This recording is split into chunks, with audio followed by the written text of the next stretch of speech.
আজকের খুতবার বিষয় হচ্ছে যে আল্লাহ তাআলা মানুষদেরকে সৃষ্টি করেছেন যে উদ্দেশ্যে, সেটি আমাদের জীবনে বাস্তবায়ন করা জরুরি।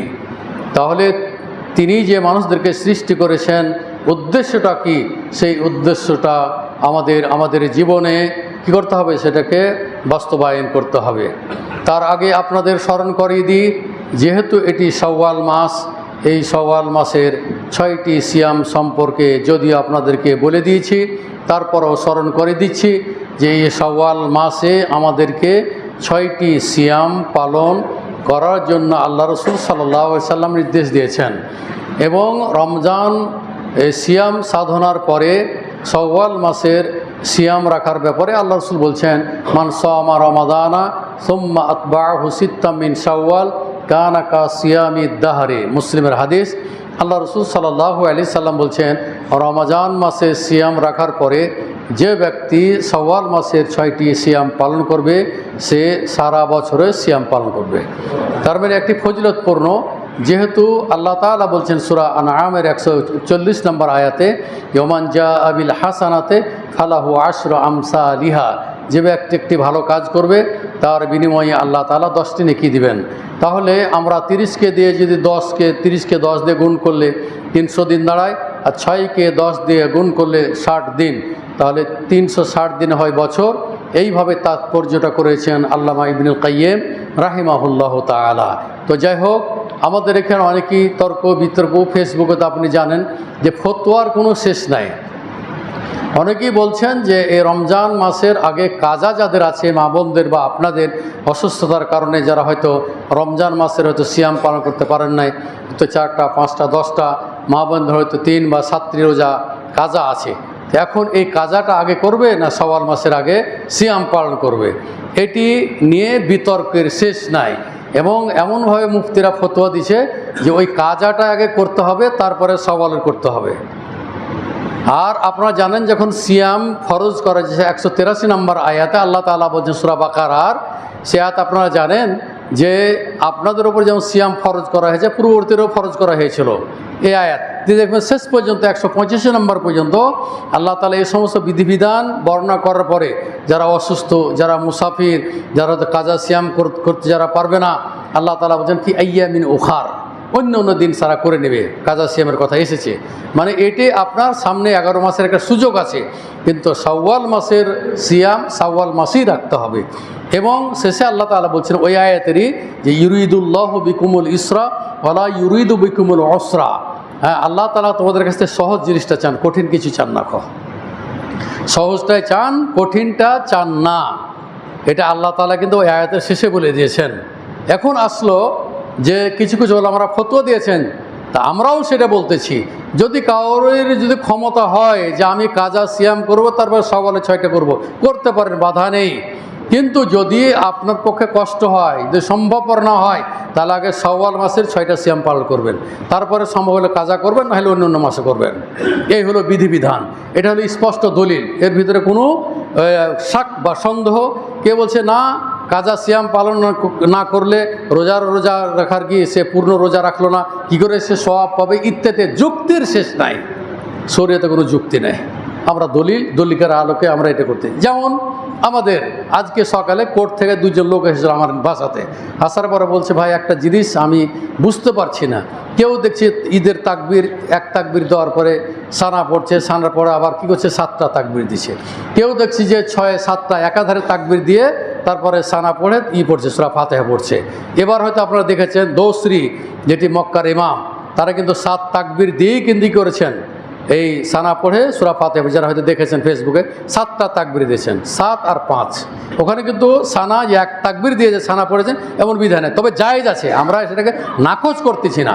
আমার দেশের আহলে হাদিস ওলামারা এটা করেন যে প্রথমে 1 রাকাত 1 তাকবীর দিয়ে সানা পড়ে আবার 7 তাকবীর দেয়, এটাকে অতিরিক্ত তাকবীর বলছে।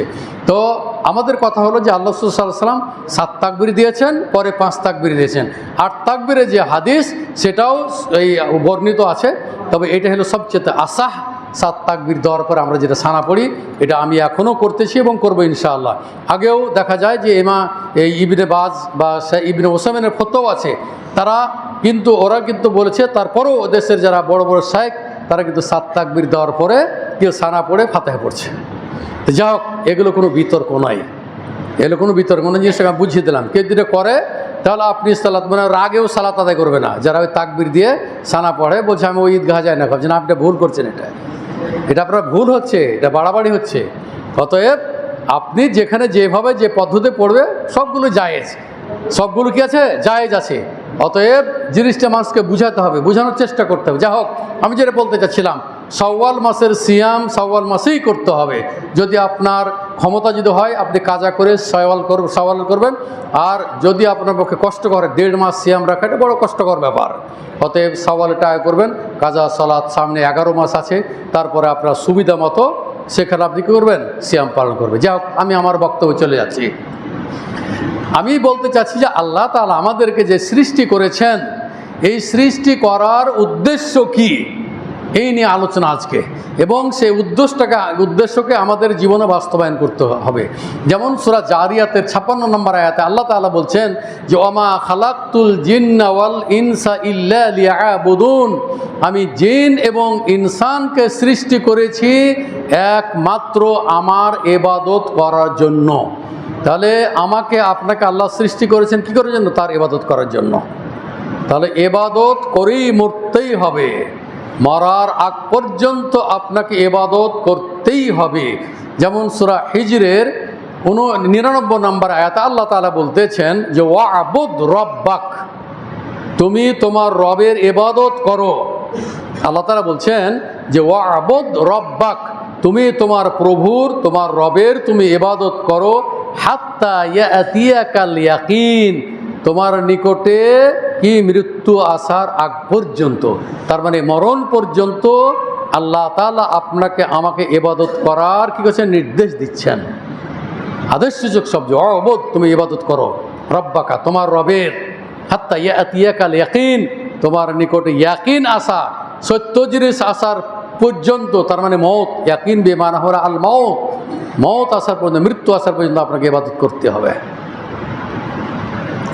ইয়া আইয়ুহান নাসু তাকু রাব্বাকুমুল্লাযী খালাকাকুম ওয়াল্লাযীনা মিন ক্বাবলিকুম লাআল্লাকুম তাত্তাকুন, সূরা বাকারা 21 নম্বর আয়াত। আল্লাহ তাআলা বলতেছেন যে আল্লাহ তাআলা তোমাদেরকে সৃষ্টি করেছেন এবং তোমাদের পূর্বের লোকদেরকে সৃষ্টি করেছেন কি করার জন্য, ইবাদত করো। উবুদু রাব্বাকুম, তোমরা ইবাদত করো তোমাদের রবের, আল্লাযী খালাকাকুম, যিনি তোমাদেরকে সৃষ্টি করেছেন, আল্লাযীনা মিন ক্বাবলিকুম, শুধু তোমাদেরকে নয় তোমাদের পূর্ববর্তী যাকে আল্লাহ তাআলা সৃষ্টি করেছেন।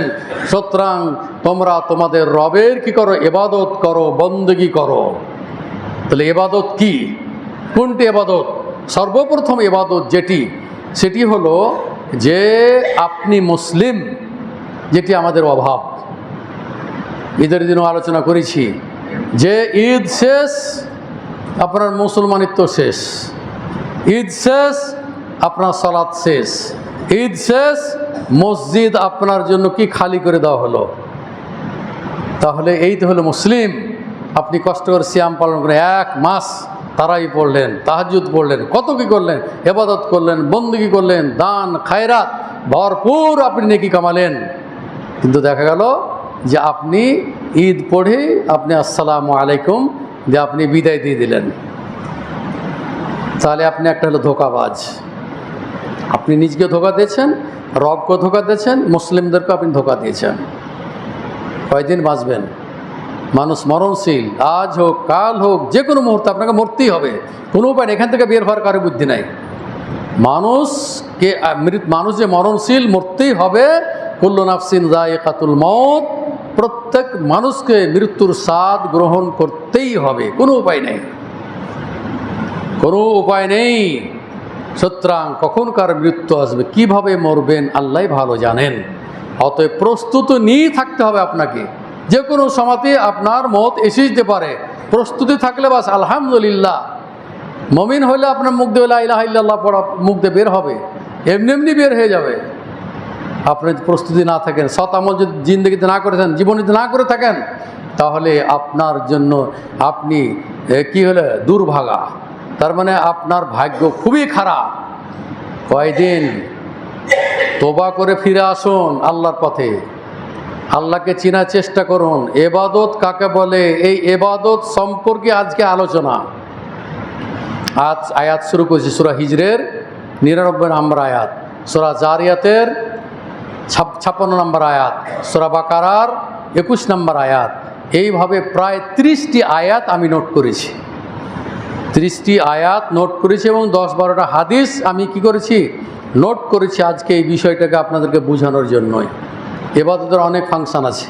সর্বপ্রথমে সালাত, তারপরে জাকাত, এরপরে হজ, রমজান ইত্যাদি যে এবাদতগুলি, গুরুত্বপূর্ণ এবাদতগুলি, এই যে সওয়াল মাস 6টি, এটাও এবাদত। তো এই যে এবাদত কোন জিনিস, এবাদত না করলে যে আপনি পরিত্রাণ পাবেন না, এবাদত না করলে আপনি ভালোবাসা স্থাপন করতে পারবেন না, এবাদত না করলে রমজান মাসের যে 6টি সওয়াল মাসের সিয়াম, আপনার ভুল ত্রুটি যেগুলো হয়েছে এর মাধ্যমেই আল্লাহ তাআলা আপনার ভুল ত্রুটিগুলো আল্লাহ তাআলা ক্ষমা করে দেবেন এই 6টি রোজার মাধ্যমে।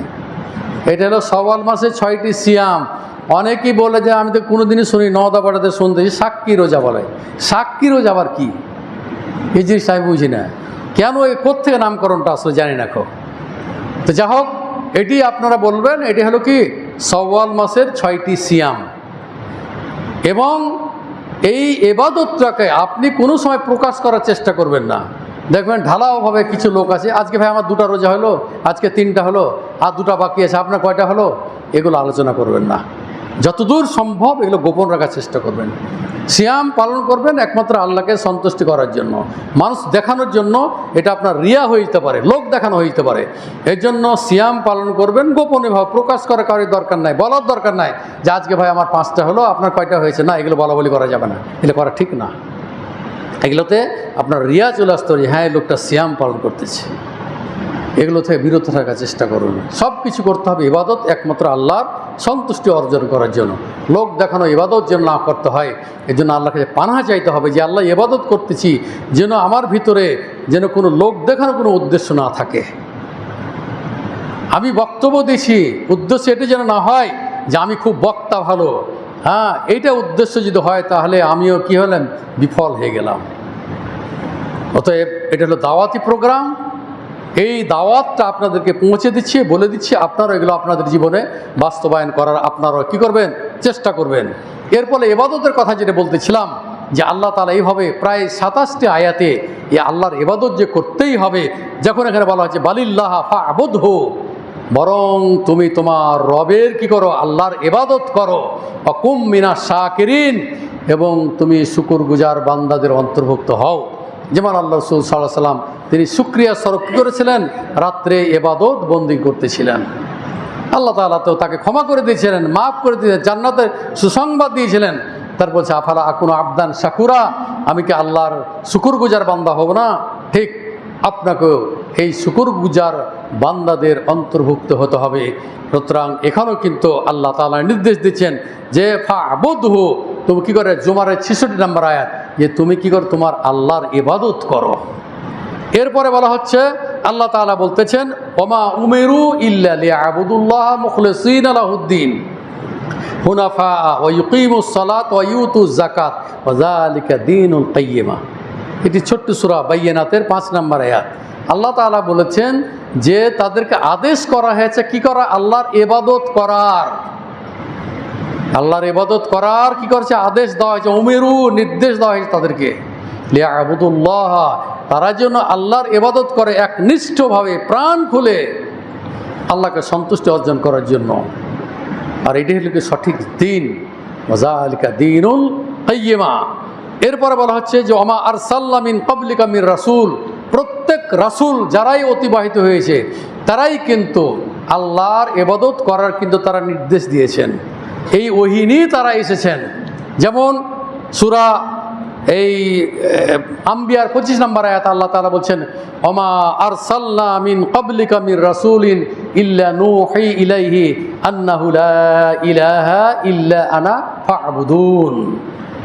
আল্লাহ তাআলা বলছেন আমি তোমার পূর্বে যত রাসূলকে আমি প্রেরণ করছি এই নির্দেশ দিয়ে, এই ওহী দিয়ে যে আল্লাহ ছাড়া বা আমি ছাড়া কোনো সত্য মাবুদ নেই, ফা'বুদুন, সুতরাং তোমরা আমার ইবাদত করো। তাহলে নবীদেরকে বলা হচ্ছে যে শুধু তুমি নয়, তোমার পূর্বেও যত নবী আমি প্রেরণ করেছি সকলকে এই নির্দেশ দিয়ে এই ওহী দিয়ে প্রেরণ করেছি যে তোমরা বলে দাও যে আমি আল্লাহ ছাড়া কোনো সত্য মাবুদ নেই, সুতরাং ফা'বুদুন, তোমরা কি করো, আমার ইবাদত করো, আমার বন্দেগী করো। এটা সূরা আম্বিয়ার কত নম্বর আয়াত বললাম? 25 নম্বর আয়াত। এরপরে আল্লাহ তাআলা বলতেছেন, ইয়া ইবাদিয়াল্লাযীনা আমানু ইন্না আরদি ওয়াসিআতুন। ইবাদত শুধু কি মসজিদ ইবাদত না, সব সময় কি আপনি মসজিদে আসতে পারবেন? সম্ভব নয়। আপনি এমনও জায়গাতে আছেন যেখানে মসজিদ 1 কিলোমিটার 2 কিলোমিটার দূরে, সেখানেও সম্ভব নয়। তাহলে আল্লাহ তাআলা বলছেন এমন এলাকা যেখানে ইবাদত করার কি ওখানে কোনো পরিবেশই নাই, কাফেররা হয়তো ঘিরে আছে, বন্দি করে আছে, আপনার কোনো মানে ইবাদত করার কোনো জায়গায় নাই। তা আল্লাহ তাআলা বলছেন যে ইন্না আরদি ওয়াসিআতুন, আমার জমিন হলো প্রশস্ত, আমার জমিন প্রশস্ত। আল্লাহ বলছেন আল আরদু কুল্লুহা মসজিদ, পুরো পৃথিবীটাই হলো কি মসজিদ। যেখানে আছেন সেখানে ইবাদত করতে হবে, সেখানেই সালাত আদায় করতে হবে।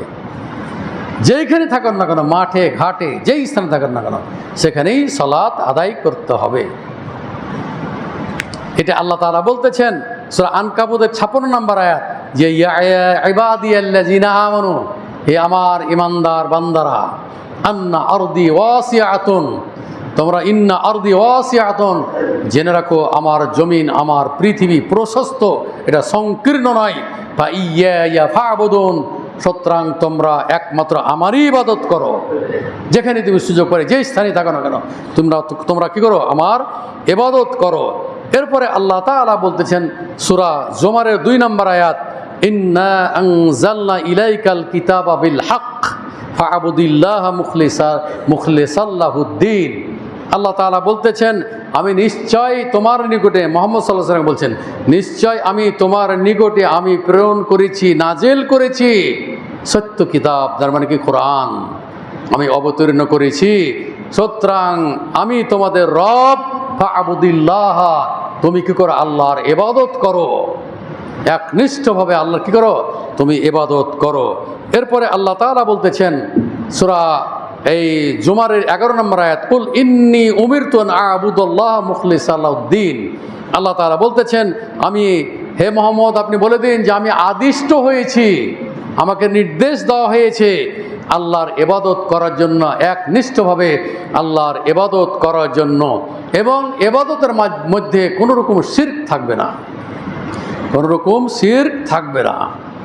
কালকে একজন ফরিদপুরের এক লোক বলছে আমাদের ইমাম, ওখানে আমরা আল হাদিস একটা মসজিদ করেছি, তো ওখানকার ইমাম ওই তাবিজ ব্যবহার করে, তাবিজ পড়া দেয়, আবার কোথায় কোথায় কী কী পুঁতে ও এটাকে ঘিরে রাখে, ইত্যাদি ইত্যাদি। তো এই ইমামের পিছনে সালাত হবে কি হবে না নিশ্চিত যদি বোঝা যায়, আর বলে আল্লাহ নিরাকার, এই আকীদা কিন্তু পছন্দ করে যে আল্লাহ নিরাকার, ও মুমিনই নয়। কঠিন জিনিস, আল্লাহর আকার আছে, অসংখ্য আয়াত হাদিস দ্বারা প্রমাণিত। আগের মানুষ সবাই একচাটিয়ে ভাবে কি করতো, যে আল্লাহ নিরাকার, আল্লাহর কোনো আকার নেই। অথচ তাওহীদের যেটা এই শিক্ষা, সেটি হচ্ছে কি যে আল্লাহর আকার আছে, এটা আপনাকে বিশ্বাস করতে হবে। যদি বলে আল্লাহ নিরাকার, তাহলে কি আপনি অবিশ্বাস করলেন, তার মানে আপনি আর মুসলিম থাকলেন না। অতএব এই আকীদা পোষণ করা যাবে না, আল্লাহর আকার আছে, অসংখ্য আয়াত আছে এ ব্যাপারে, অসংখ্য আয়াত রয়েছে। তো এখানে যেটা বলতে চাচ্ছিলাম যে আল্লাহ তাআলা বলতেছেন যে আল্লাহর সাথে ইবাদত করার সাথে সাথে আপনার ইবাদতের মধ্যে যাতে কোনো রকম যেন শিরক না থাকে, যদি শিরক থাকে তাহলে আপনার ইবাদত কবুল হবে না। লা ইন আশরাকতা, বলছে তুমি যদি শিরক করো, লা ইয়াহমাতান্না আমালুকা, তাহলে তুমি যদি শিরক করো তো তোমার আমাল কি হয়ে যাবে, ক্ষতিগ্রস্ত হয়ে যাবে, নষ্ট হয়ে যাবে। আপনি তাবিজ ব্যবহার করেন, আপনার আমল নষ্ট হয়ে যাবে। আপনার বাচ্চাকে যদি বদনজরে বাঁচার জন্য টিপ দেন, আপনার আমল নষ্ট হয়ে যাবে। সাপের ভয়তে আপনি তাবিজ ব্যবহার করেন, আপনার আমল নষ্ট হয়ে যাবে। যদি আপনি বাতের চেন ব্যবহার করেন, তাহলে আপনার আমল নষ্ট হয়ে যাবে। এগুলো হলো শিরক। এগুলো দেখুন আমাদের মুসলিমদের মধ্যে, আমাদের সমাজে অহরহ এগুলো আছে। আলেমারা বক্তৃতা যারা এগুলো ফিরে আসছে, যেমন দেখুন কিছুদিন আগে আমাদের ব্রাদার রাহুলের একটা কি হলো, একটা ওই যে বাহাস হলো, এবং তারাও বিজ্ঞ আলেম, হানাফিরাও কিন্তু এমনভাবে ধরাশায়ী হলো, একজন জেনারেল শিক্ষিত ছেলে গবেষণা করে করে এখন সে একটা বড় আলেমের মতো হয়ে গেছে। এবং জাকির নায়েকের কাছে যেমন ধরনের ধরাশায়ী খাচ্ছে অন্যান্য ধর্মের লোকেরা, ঠিক এই রাহুল ব্রাদার, আল্লাহ ওনাকে হায়াত দারাজ করুক, এই যে একটি পুরা ভাইরাল হয়ে গেছে। এবং জমিয়তের সভাপতি উনি ওনাকে একটা প্রশংসা করে বলেছেন, এবং হানাফি ভাইদেরকেও বলেছেন যে আপনার 70টা জিনিস জানার পরও আপনাদের বলা উচিত যে 20 রাকাত যেমন জায়েজ, যদি আপনার মনে করেন তাহলে 8 রাকাতটাকে আপনাকে স্বীকৃতি দিতে হবে।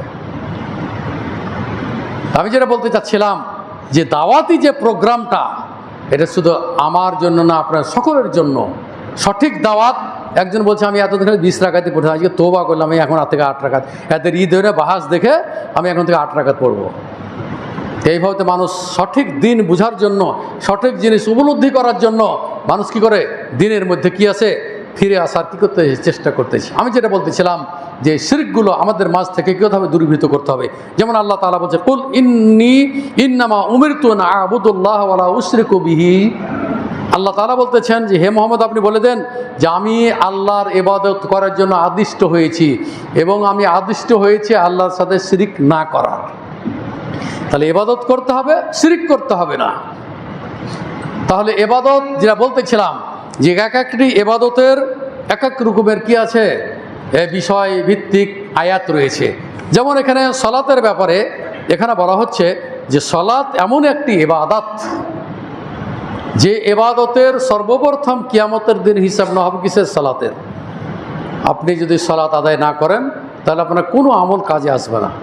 কিছু লোক দেখেননি যে রোজা রেখেছে, সিয়াম পালন করেছে, রোজা কি নামাজ পড়ে নাই, আর রোজা হবে না। কারণ তো মুসলমানই নয় নামাজ না পড়লে, তাহলে কি করে ও রোজা আর কাজে লাগবে। এবং ওদের ফতোয়া খুব বড় ফতোয়া, যারে আল্লাহ তো দেখছে যে আমি রোজা রেখেছি, নামাজ না পড়লে কি হবে। ওই ফকিরদের মতো কথা।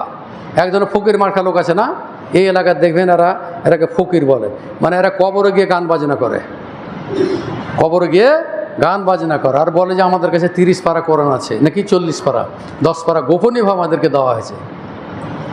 এদের যদি ওরকম ধরনের শাসক থাকতো, এদেরকে ন্যাংটা পীর গেলাকে এমন করে তাড়তো।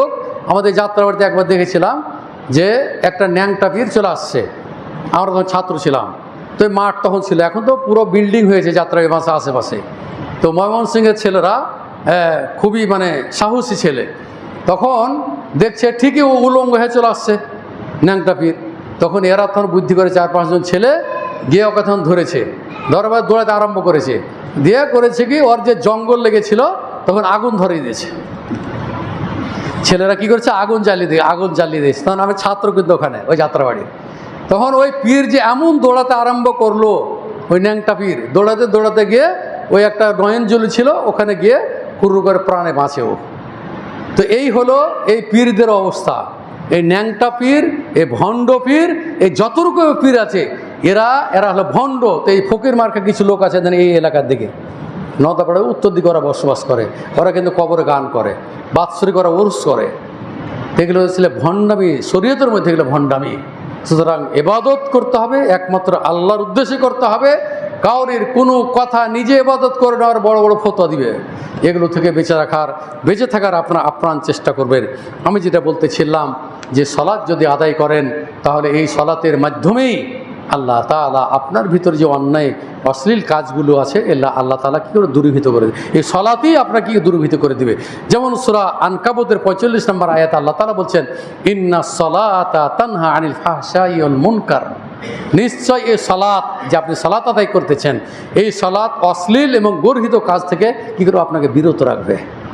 সালাত যখনই আদায় করবেন তখন আপনার জন্য খারাপ কাজ করতে যাবেন, তখন আপনাকে ভয় আসবে ভিতরে, অন্তর আপনার ভয় ঢুকবে যে আপনি সালাত আদায় করতেছি, আমি ওই অন্যায় কাজ থেকে আমি বিরত থাকব। তখন তার ভিতরে কি একটা দাগ কাটবে, তখন চিন্তা করবে এই অন্যায় কাজ অশ্লীল কাজ থেকে কি বিরত থাকার চেষ্টা করবে। এটা আল্লাহ তাআলার বাণী। আল্লাহ তাআলা বলছেন, ইন্না সালাতা তানহা আনিল ফাহশাই ওয়াল মুনকার। নিশ্চয় এই সালাত কি অশ্লীল এবং গর্হিত কাজ হতে কি করবে, আপনাকে বিরত রাখবে। দেখুন সূরা আনকাবুতের 45 নম্বর আয়াত। এবং আল্লাহ রাসূল সাল্লাল্লাহু আলাইহি সাল্লাম বলছেন, এই যে কষ্ট করে আপনার সালাত আদায় করতেছেন, পড়তেছেন, এবং বিশেষ করে এই যে এশার সালাত এবং ফজরের সালাত, এশার সালাত এবং ফজরের সালাত, এই সালাতের সমাতে ফেরেশতাদের আগমন ঘটে। দুই দল, এক দল চলে যায়, আর এক দল আসে, তখন ওই দুই ফেরেশতার কি হয়? সাক্ষাৎ হয়। দুই ফেরেশতার তখন কি হয়? সাক্ষাৎ হয়। তার মানে এই দুইটি সালাত এমনই গুরুত্বপূর্ণ সালাত, এমন ফজিলতপূর্ণ সালাত, সেটি হচ্ছে যে আল্লাহ রসুল বলছেন, উসমান রাদিয়াল্লাহু তাআলা আনহু হতে হাদিসটি বর্ণিত। আল্লাহ রসুল বলছেন, ক্বালা রাসূলুল্লাহ সাল্লাল্লাহু আলাইহি ওয়াসাল্লাম মান সাল্লাল ইশা ফি জামাআতিন, কেউ যদি জামাতে যদি এশার সালাত আদায় করে, অনেকেই আপনারা করেন, কিন্তু কেউ যদি কি করে, এই এশার সালাত যদি জামাতে আদায় করে, ফাকান্নামা কামা নিসফাল লাইল, তাহলে সে যেন অর্ধেক রাত্রি কি করলো? কিয়ামুল লাইল করলো। অর্ধেক রাত্রি কি হলো? কিয়ামুল লাইল করলো। তবে রাত্রি জেগে যে আপনি ইবাদত করছেন, জামাতে এশার সালাতে যদি কেউ সালাত আদায় করে, তাহলে অর্ধেক রাত্রি সে কি? কিয়ামুল লাইল করলো, রাত্রিকালীন ইবাদত করলো। তারপর বলছি ওমান সাল্লাহ সুবহা ফি জামাআতিন, কেউ যদি ফজরের সালাত যদি জামাতে আদায় করে, তা আল্লাহ রাসূল সাল্লাল্লাহু আলাইহি ওয়াসাল্লাম বলছেন ফাকান্নামা সাল্লাল লাইলা কুল্লাহু, বলছে সে সারা রাত্রি ইবাদত করলো। তো কত বড় ফজিলতপূর্ণ!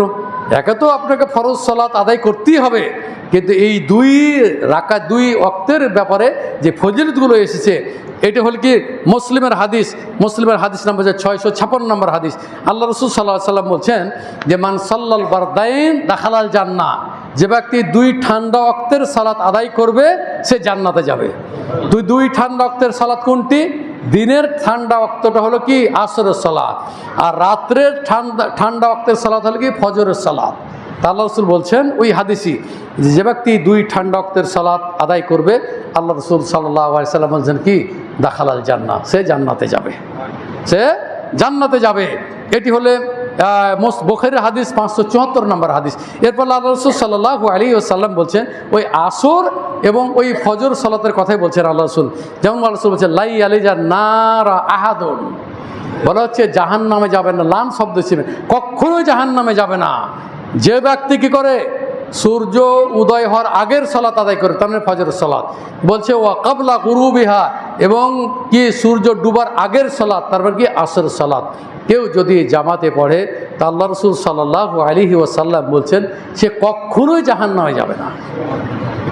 এই যে ফজিলতগুলো এসেছে, অনেক ফজিলত এসেছে এই ব্যাপারে। আল্লাহ রাসূল সাল্লাল্লাহু আলাইহি ওয়াসাল্লাম বলছেন যে ওখানে দুই দলের ফেরেশতার আগমন ঘটে, যে বলতেছিলাম, দুই দলের ফেরেশতার কি আগমন ঘটে। যারা আসছে তারাও দেখছে সালাত আদায় করছে, যারা যাচ্ছে তারাও কি দেখে গেল যে সালাত আদায় করতেছে। এটা কখন সংঘটিত হয়? এটা ফজরে এবং আসরে হয়। কখন? ফজরে এবং আসরে। তখন আল্লাহ তাআলা বলবেন যে কাইফা তারাকতুম ইবাদি, কাইফা তারাকতুম ইবাদি, তোমরা আমার বান্দাদেরকে কিভাবে ছেড়ে আসলে বা কি অবস্থায় দেখে আসলে। ওহু আলাম, অথচ আল্লাহ তাআলা অধিজ্ঞাত, আল্লাহ জানেন। এই শব্দটা যেখানে না নিয়ে আসতো, তাহলে এখানে একটা আকীদাগত ব্যাপার আছে যে আল্লাহ তাআলা তাহলে কি সব জিনিস জানেন না? কি আমার কথা বুঝতে পেরেছেন? যদি বলতো যে কাইফা তারাকতুম ইবাদি, আমার বান্দাদেরকে তুমি কি অবস্থায় রেখে, তোমরা কি অবস্থায় রেখে আসলে, আল্লাহ তাআলা কাকে জিজ্ঞেস করুন? ফেরেশতাদেরকে। এখানে শব্দটা এসেছে ওহু আলাম, আল্লাহ এ ব্যাপারে অধিজ্ঞাত যে কিভাবে বান্দারা আছে, এটা আল্লাহ জানেন। আর এই শব্দটা না নিয়ে আসলে তখন বলতো যে আল্লাহ তাআলা সব কিছু জানেন না, নাউযুবিল্লাহি মিন যালিক। এই জন্য শব্দ এসেছে ওহু আলাম, তিনি কি? অধিজ্ঞাত। তখন বলবে যে আমরা ছেড়ে আসলাম, তারকে সালাতরত অবস্থায় দেখে আসলাম। এইভাবে যারা যাবে তারা বলে হ্যাঁ আমরা সালাত অবস্থারত কি, তারকে আমরা পেয়েছি যারা আসলো। এই দুই ওয়াক্তের কথা বলা হয়েছে। অতএব 5 ওয়াক্ত সালাত আপনার উপর, আমার উপর ফরজ। আপনি একজন দায়িত্বশীল, ইবাদতের অনেক শাখা প্রশাখা আছে, আজকে একটি শাখারে আলোচনা করলাম। এই ব্যাপারে আপনি একজন বাড়ির অভিভাবক, আপনি একজন গার্জিয়ান, আপনার দায়িত্ব রয়েছে, এবং বুখারীর হাদিস আপনাকে এই দায়িত্ব সম্পর্কে কিয়ামতের দিন জিজ্ঞাসিত হতে হবে।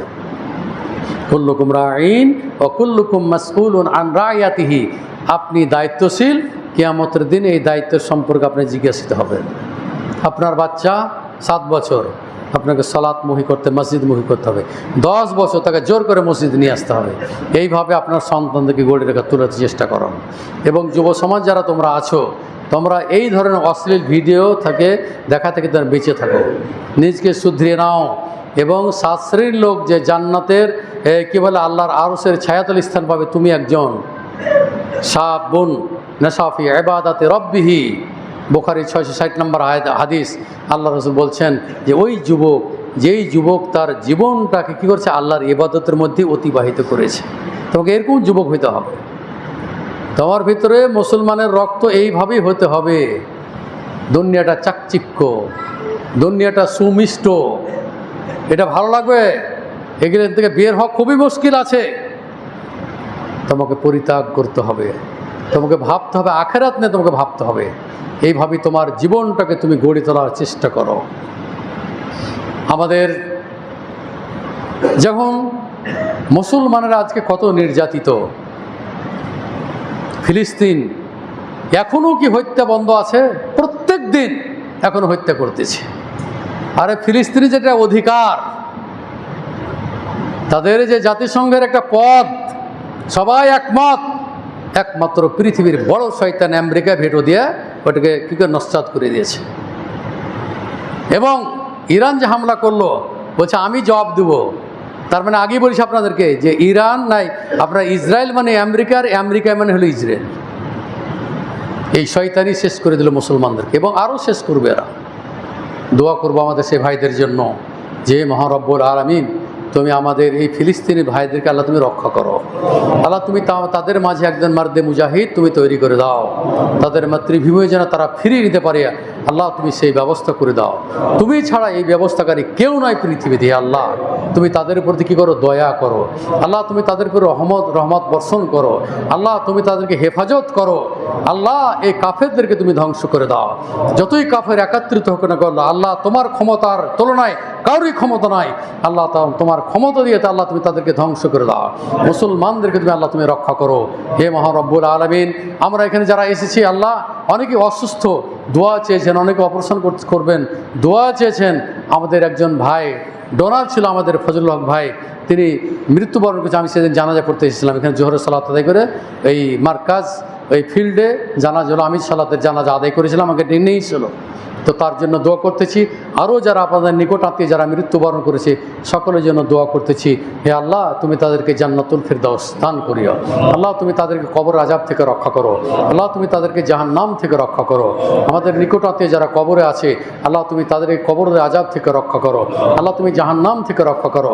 আল্লাহ তুমি তাদেরকে জান্নাতুল ফিরদাউস নসিব করো। আমরা এখানে যারা মা বোন ভাই সকল, দিনী ভাই সকল যারা এসেছি, মুমিন হয়ে যেন আমরা মৃত্যুবরণ করতে পারি। আল্লাহ তুমি আমাদেরকে সেই তৌফিক দান করো। রব্বানা আতিনা ফিদ দুনিয়া হাসানা ওয়া ফিল আখিরাতি হাসানা ওয়া কিনা আযাবান নার। রব্বানা তাকাব্বাল মিন্না ইন্নাকা আনতাস সামিউল আলিম ওয়া তুব আলাইনা ইন্নাকা আনতাত তাওয়াবুর রাহিম।